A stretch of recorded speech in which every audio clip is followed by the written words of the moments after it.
Hey, good morning, everybody. I'm Larry Jacobs. Thanks for being here today here on K-12 Education Talk Radio. And the reason I'm laughing is just as the show started, I'm getting these bizarro, even though I never even use it anymore, Skype messages. And for the first one, they come in about every 10 minutes, okay? And one of them just came in and went boop as the show started. That was the boip you heard, okay? Hey, welcome to today's show on Pre-K-12 Education Talk Radio. My name's Larry Jacobs, and this will be a fun show because I've been planning this show since January 10th. All right. Our guest today is Cindy Lawrence, who's the Executive Director and CEO, okay, at MOMATH, the Museum of Mathematics in New York. And they have great programs that anybody can tap into from all over the country. We kept having scheduling challenges. Okay, so from January 10th, it's now March 6th, and here we are. We're going to have Cindy on today. We're going to talk about all the wonderful things that Museum of Mathematics, there's that boip again, and I can't shut it off. I can't figure out how to do it. There may be a few more boips as we go. All right, we're going to figure out how to get you guys involved with the Museum of Mathematics and get your students involved as well. And please pardon any future boips, but if anybody has any ideas how to shut them off, you can write me at edutalklarry@gmail.com. It started yesterday. I don't know why it's happening, but there we go. Welcome to technology. All right. I don't answer, by the way. They just come in as these crazy things. Hey, check out what we do at our American Consortium for Equity in Education over at ace-ed.org, ace-ed.org. Everything's free over there. You'll enjoy what we do, and it's all about equity, and that's what we're going to be talking about today with Cindy Lawrence. All right. Cindy, are you there? Yes, I am. Thanks for your patience. Okay. Thank you for your patience. We finally got it together. Call me Larry, and it's going to be a really, really fun conversation today. And back when we first were going to do this, back on January 10th, right around there, I saw a article in the New York Times about the puzzle piece. It was odd because we were going to do the show back then about mathematics. Do you know about this puzzle piece called Einstein? Have you heard that? I do. It's not exactly a puzzle piece. It is a tile. Yes. So when you tile space, for example, if you were tiling your kitchen floor, we could all imagine using square tiles, and those tiles go on forever and ever. As big as your floor is, you could just keep putting those squares down. And if you chose a couple of squares, and let's say you painted them blue, you could imagine picking them up and putting them down anywhere else on the floor, and they would fit right on top of the tiling because the tiling is the same. No matter where you go, you find the same tiling. Right. So for a long time, mathematicians wondered if there could be a tiling that could go on forever. You could still tile your infinite floor, but somehow it wouldn't ever exactly repeat. So there would be pieces where if you picked them up, you could never put them back down on top of the tiling. There would not be another space where they fit. And very famously, a number of years ago, Sir Roger Penrose, who later went on to get a Nobel Prize, discovered that he could create what's called an aperiodic tiling, one that goes on forever but never repeats, using two tiles. So two different shapes. They're rhombuses. They're sort of like squares or rectangles turned on edge. And if you use those two tiles and you put them together, you can fill your floor forever, but the pattern will never exactly repeat. And then mathematicians began to wonder, is there one single tile that could do that? Just one tile as opposed to two different shapes? And most mathematicians would have guessed, no, that would not be possible.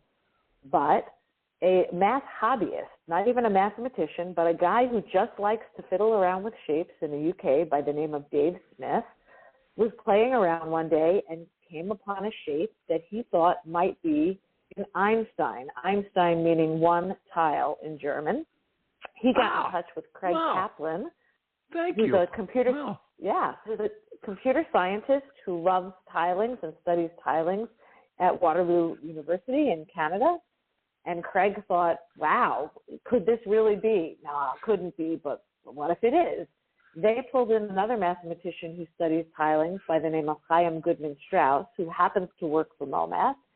And they pulled in a fourth person, a technologist in the UK who's a whiz with software, because in order to prove that they had what they thought they had, it actually took some pretty complicated computer programming to play this all out. And in the end, they discovered that, in fact, Dave Smith, the hobbyist, had discovered the elusive Einstein tile. So that's what you heard about. That's what you read about in the New York Times. Boy, did I ever ask the right question. Thank you, Cindy Lawrence. You sure did. Wow. I wasn't expecting that great an answer, and thank you so much for that incredible detail. Okay? It fascinated me, and when I read the New York Times article, okay, you know, it had like an animation of the tile being used. I thought it looked like a puzzle piece the way they projected it. Yes. Okay, I guess it is, in a way it is the same thing. Yeah. Wow. The animation you saw is that actually after they discovered this tile, they did a little more work, and they discovered there's actually a family of shapes. So you can morph the edges around a little bit, and there's sort of an infinite range, a continuum, if you will, of ways to just adjust the edges slightly. And this whole family of tiles are Einstein's, and this was an even more incredible discovery.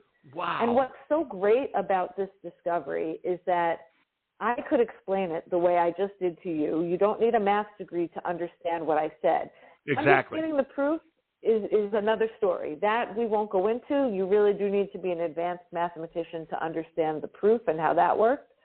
But just understanding that this is a tile that goes on forever, but the tiling cannot ever exactly repeat, is something we can all understand, we can all play with.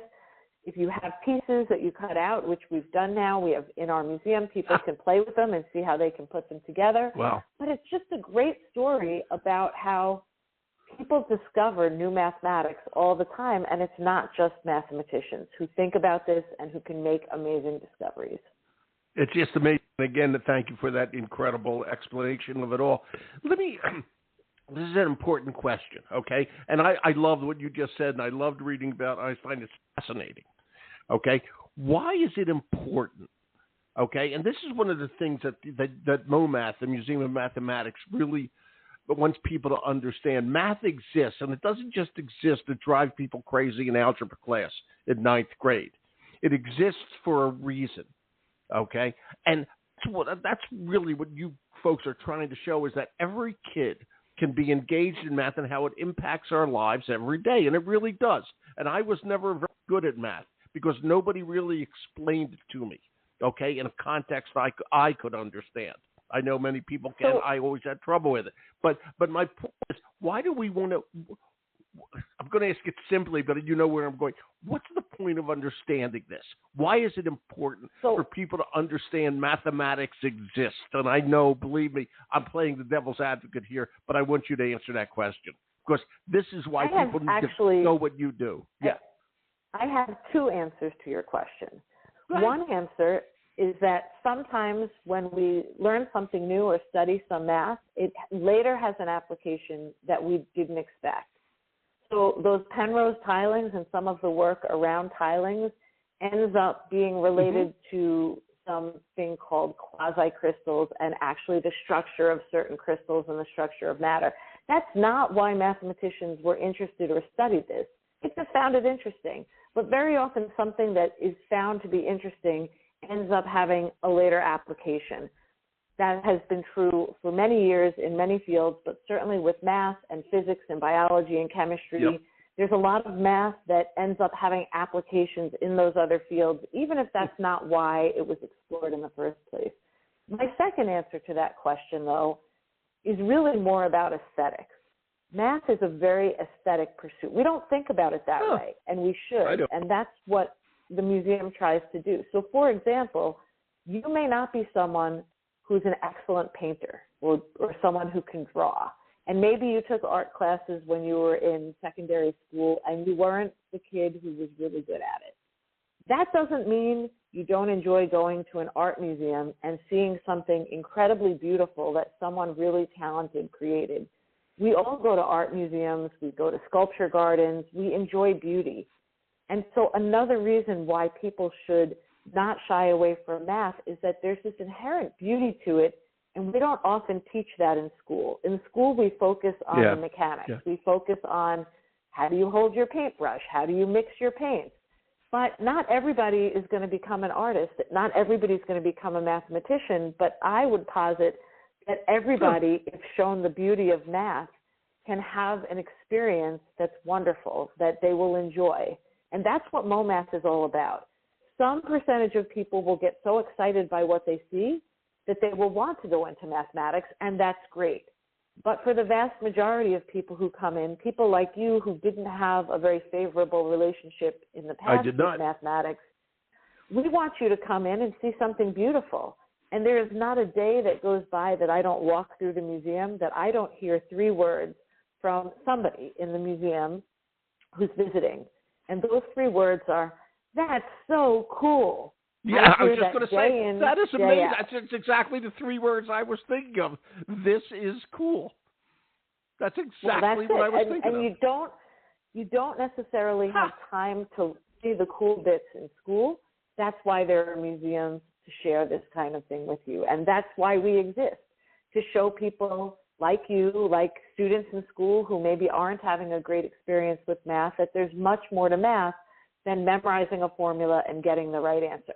I'm not suggesting the basics are not important. They are, but there's more to it, and we need to be showing kids the beautiful things about math. It's kind of like music I would as well. agree. If you hear a beautiful symphony, you may be motivated to go learn the mechanics of playing an instrument, which takes a lot of hard work and practice. That's a great analogy. We want to be the symphony of mathematics. That's a great analogy, by the way, I have to tell you. So let me ask you that, and this is the important question.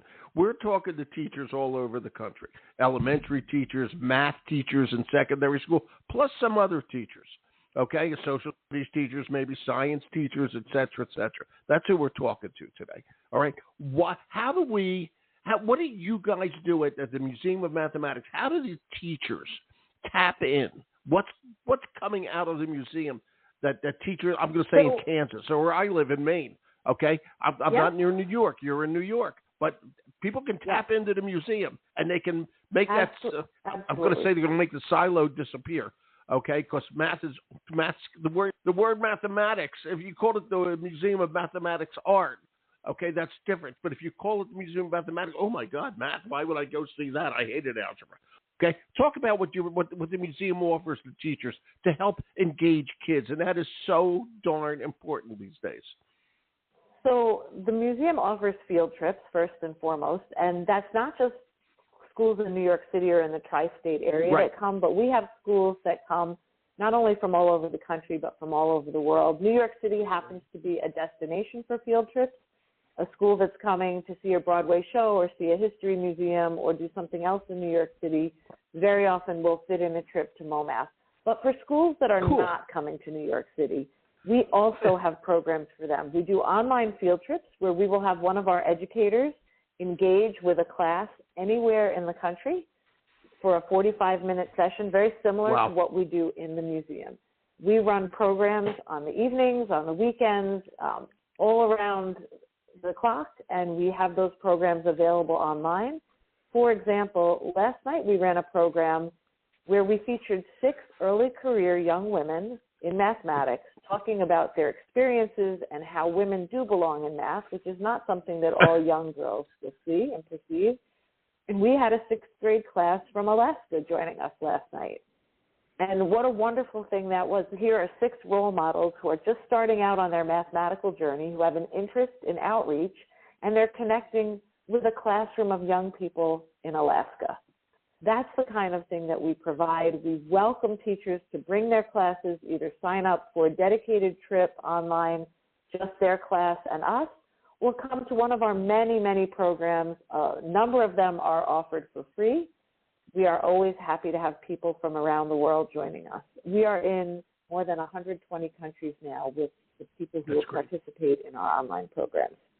And that's great, and I hope you're in all 50 states, which I guarantee I can. Yes, of course we are. You are, and I just wanted to make that point. And you brought up another point just now, and that is, I seem to remember, and by the way, it's been a long time since I've been at school, but I seem to remember that the girls where I went to school at least seemed to be better in math than the guys. Now, I'm not sure of that, not how it worked out over the long run, but I'm trying just to pace back what I remember here.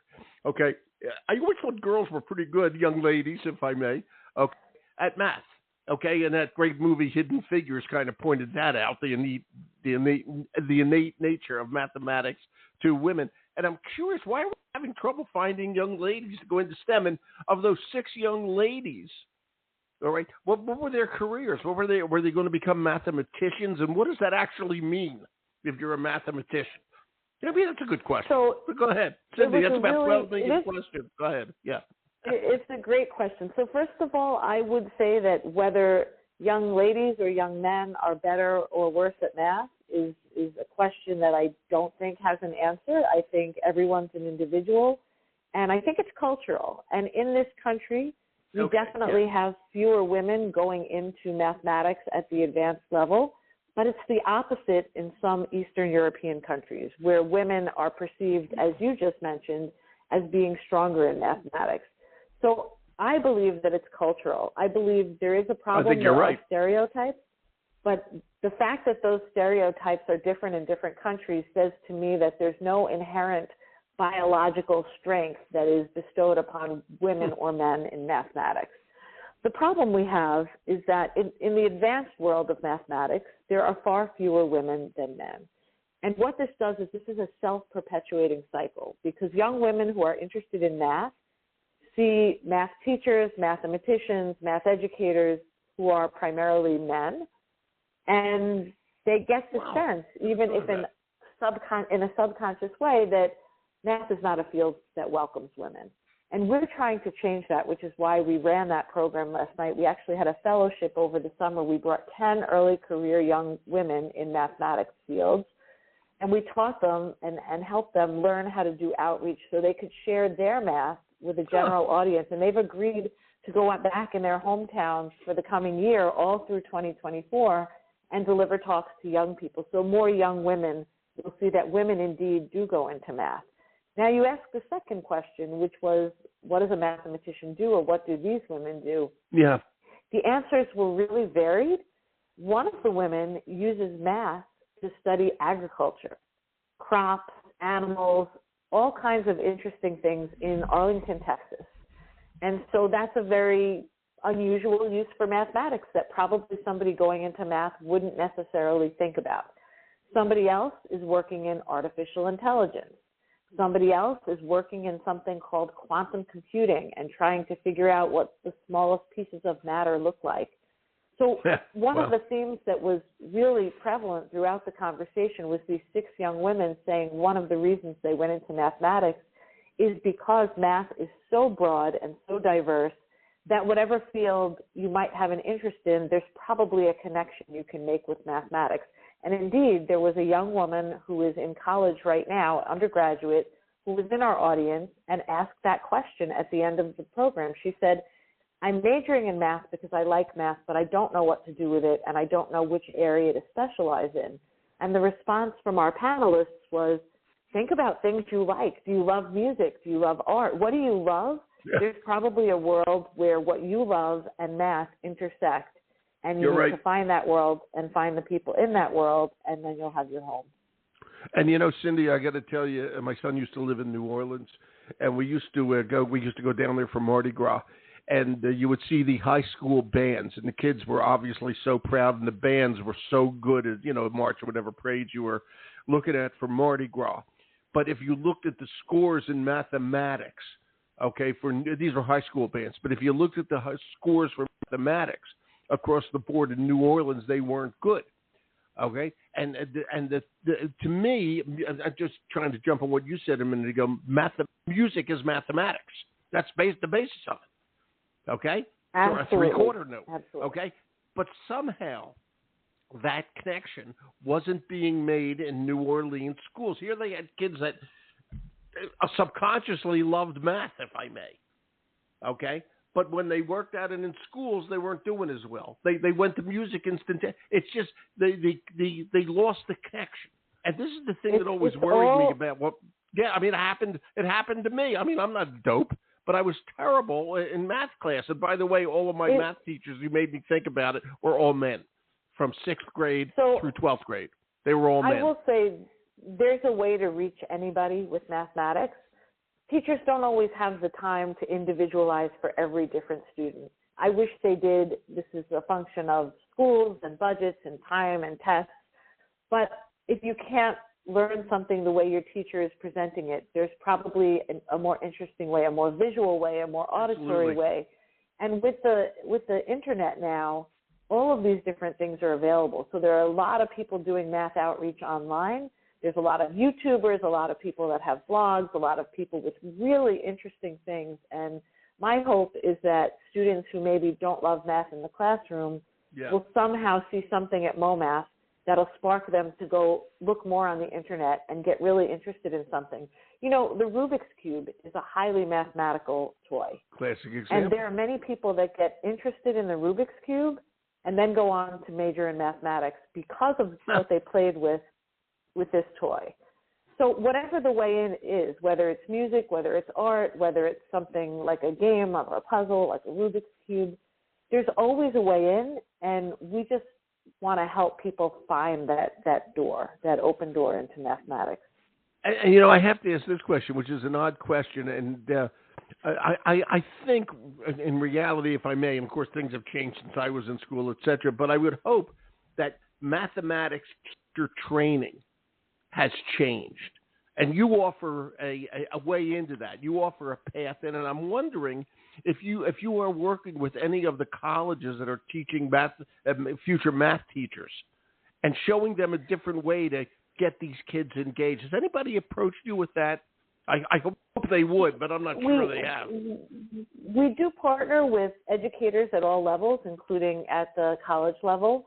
But I'm not so sure I agree with you that math teaching the way it's been done is not good. I do think there are the basics, and you have to learn the basics, and learning the basics isn't so much fun. We compared earlier to music, and I'll make that same comparison again. If you want to learn how to play the violin because you've heard a beautiful violin solo, and you go out and you get a violin and you take some lessons, the first part of what you're learning to do is how to hold your instrument, how to hold your bow, how to read music. You have to memorize what that notation means. Nobody's born knowing that. Somebody has to show it to you, and you literally have to do some work to memorize and practice, and you play your scales up and down and up and down. None of that is particularly fun. None of that is particularly beautiful music that you're making. In fact, it's probably the opposite in the beginning.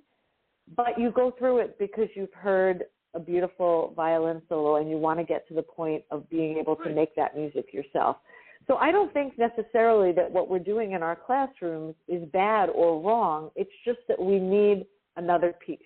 We need something to spark interest and curiosity and enthusiasm in kids. They still need to learn the basics. It's still not necessarily going to be fun to memorize your addition facts or your multiplication tables. You got to do it. Because once you do that, you unlock the key to so many more wonderful things, to those symphonies of mathematics that we want to share with the world. Well, I'm going to disagree with you because I think what you're doing at the museum is right. Okay? One of the challenges is when I was in school anyway, you learned the basics, but there was no goal beyond just learning the math for the sake of the math. Okay? They weren't putting it into a context, okay, that I could understand its usefulness. When you learn the basics of a violin, your goal is to play the violin and perhaps compose music or play music. But my teachers, this is back in the early 1000s, Charlemagne was king when I was in school. Okay, the Charles the Great, Charles the Magnificent. All right, the point is that they weren't giving me a reason to learn it. They weren't putting it into the context of a goal, something beautiful that can come out of this.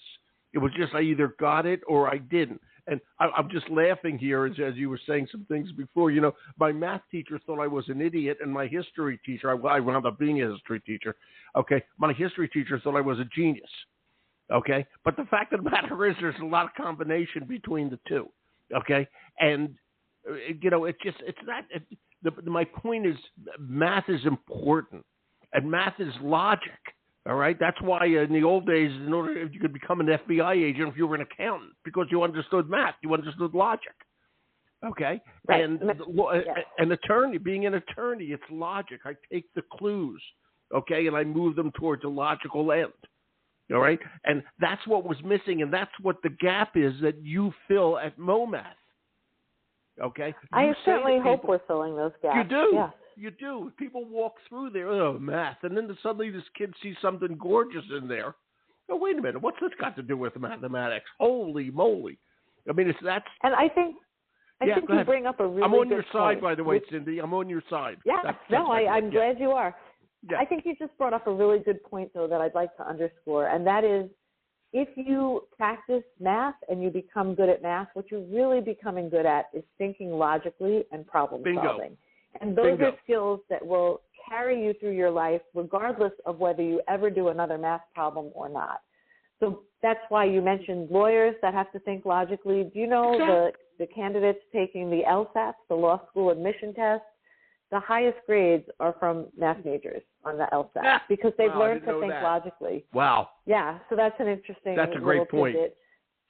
So learning how to think logically, how to solve problems, how to analyze different choices you may have in your life, that's all math. And so when you become skilled in math, you are learning a life skill. I will also say there are a lot of careers that young people may aspire to, and they don't realize that they need math. And there's a great example of that. There's a woman named Eileen Collins who is an astronaut, and she happened to be the very first female commander of one of our space shuttle missions. And I heard Eileen give a talk, and in her talk she said she was never any good in math in high school. She failed calculus, and then she went off to college and she wanted to be a pilot. Lo and behold, she needed calculus to become a pilot. She hadn't realized that. And she had two choices. She could either buckle down and be determined and make her way through calculus, or she could give up her dream of becoming a pilot. She chose the former, and she just was determined to master calculus because now there was a reason, there was a motivation. Of course, she did master it. She went on to become a pilot and an astronaut and a space shuttle commander. Yeah, but kids may not realize that if you want to be a pilot, you need math. There are so many careers. Of course you do. And we don't want kids to shut doors to opportunity because they didn't like a class in high school. So we need to keep them motivated so that when they get to college and there is a career path in front of them, they don't have to close that door because it requires math and they've already decided that math is not for them. So we're just trying to convey that math is for everyone. It is, and there's another career in mathematics. That's executive director and CEO of the MOMATH Museum. What's your background, Cindy? Are you a mathematician? So I am not a mathematician, interestingly, but I love math, and I took math in college all the way up through the 300 level, so I took a lot of advanced mathematics. Wow. And ultimately, I didn't see what the career path would be for me in mathematics, so I made a little bit of a left turn. And that's another thing that we're trying to do at MOMATH and that we were trying to do with our panel last night. There are many people who love math and they don't know what they're going to do with it, so they turn in another direction. So my goal is to prevent that as well, so that people who love math at least see the options in front of them. I did not. I had a different career path, but when I had my own children, my love of math sort of came rushing back. And we did a lot of play with math. We got involved in a lot of programs that were based on math. And I found myself becoming part of a community of families where the kids and the parents, everybody sort of was interested in math. And that was really the start of how I got involved, because one of the other parents decided to open a museum of mathematics. And my hand was up in the air immediately saying, how can I help? So I started as a volunteer. Is this MOMATH that parent? This is MOMATH, absolutely. Wow. So in some way, it was the fact that I had a joy in math and brought my kids along with that, and then became involved in a community of other people that liked math. So yeah, I was a volunteer for probably too long. I had another job that I didn't want to leave, so it took a long time for me to decide that I should leave the job I had had for 18 years at that point, which I was very happy with. I wasn't looking for another job, but ultimately this calling to help open a museum of math was too strong. And so I did jump ship, kind of took a dive off the deep end, hoped it would work out for the best. It did. And here I am. How long has the museum been around? We opened on 12/12/12. So we're now in our 12th year. Let me guess, that would be December 12th, 2012, not 1912. Yes. 2012. No, not 1912. I'm not quite that old. I know. You were, yeah, I know. You were only 21. You were a protege, right? Is that correct? Yeah. Well, I'm a little older than 21. Okay. But I'll not give you quite that. in my hundreds. Yeah. Okay. And there you go. Another math. Well, there you go. Okay. Well, I want to ask you this before we go. What's the most popular program you guys have over there? The one that most teachers are tapping into or whatever? I think one of our most popular programs is actually one that's in person. You may not be asking that, but let me start with that. An in-person program we have is called Family Fridays, and my rule for the people who come in and present in that program is you have to find something that an 8-year-old will take delight in, but the parents have to equally take delight in it. Not something where the parents are sitting there going, this is boring, but it's good for my kids, so I'm here. And not something where the kid is going, this is too hard, my mom or my dad is doing it all and I'm just watching. But something that's equally engaging for people of all ages. So that's probably our most popular in-person program. And cool. Unsurprisingly, one of our most popular online programs is something we call the Math Gym. And this is basically an online Zoom problem/puzzle solving session where we have someone present math problems and people work on them and they go in breakout rooms and we have people go into the rooms and provide hints and tips and help, and people from all over the country are signing up for that. Oh, that's cool. So, and that sort of follows on the heels of something. We had a program that maybe was one of our most popular online programs called Mind Benders for the Quarantined. And as you might imagine from the name, this kicked off in spring of 2020 when everybody found themselves at home. A very wonderful mathematician by the name of Peter Winkler, who specializes in puzzles, decided he was going to, with MOMATH, put out a puzzle every week, and the puzzle would come out on Sunday. On Tuesday, there would be a small hint. On Thursday, there would be a bigger hint. And on Saturday, the answer would be published. Ta-da. And then Sunday, another puzzle. And we got emails from all over the world from people who said this helped get them through the pandemic. This was something the whole family could focus on. It was pleasure. It was fun. It wasn't thinking about the dangers of the world and the pandemic and the sadness of what was happening around us. And it was probably a runaway hit series like we've never had before. That's and pretty we continued it even after the pandemic ended for a while, but ultimately everyone went back to life as we know it. But that was another very popular program, Mind Benders for the Quarantined. That is really cool. And I want to ask you, physically, where is I know it's in New York City, but where in New York City? Well, it's interesting you asked that question. Had we met in January, I would have given you a different answer than I'm going to give you right now. So for the first 11 years, we were on 26th Street between 5th and Madison. And last Friday, we moved steps away, and we're now right on 5th Avenue with what we're calling MOMATH on 5th. And that is a temporary space for us. We are planning expansion to a much bigger location, which we haven't released the location yet, because we discovered that people really do love math and they do love MOMATH. And so our initial location, we outgrew. So we're on our way to a bigger location, and in between, you will find us on 5th Avenue as you walk from the Empire State Building to the Flatiron Building to iconic buildings in New York City. You will walk right past MOMATH. There you go. Well, I may pop over there and be there with a buddy of mine who, in fact, just that last beep on my computer was him. Okay, we're thinking of coming into New York City in June. Let me know. We'd love to see you. Believe me, I will. Okay, because he expressed an interest, and my wife and his wife want to go shopping. But I think he and I are going to come to the museum. I will look forward to meeting you in person. Thank you, Cindy. Okay, and I guarantee you'll be disappointed because of what I'm going to say. I just don't look like Brad Pitt anymore. Okay. I used to up until yesterday. You used to look like Brad Pitt. Yeah, I did. Okay. Up until yesterday, it's changing. Okay, what can I tell you? But at any rate, it's going to be great to meet you. I'm going to try to make that happen. Okay, Cindy, this was great. Thank you. I'm so glad we did this. I'm so glad we got it together. I'm so glad too. Thank you so much for talking to me and for sharing the joy of math and the joy of MOMATH with your audience. I appreciate it. Thank you for explaining the Einstein tile piece to me. You did it, but that was magnificent. That was historic. Wonderful. All right, take care then, Larry. Okay, take care. Bye-bye. Bye, Sin. Okay, Cindy Lawrence, she great or what? Executive Director, MOMATH, momath.org. Go there, visit there, online or in person. Your kids will love it, and so will you. It'll open everybody's eyes. We'll archive over at ace-ed.org. I'm Larry Jacobs. Thanks for listening.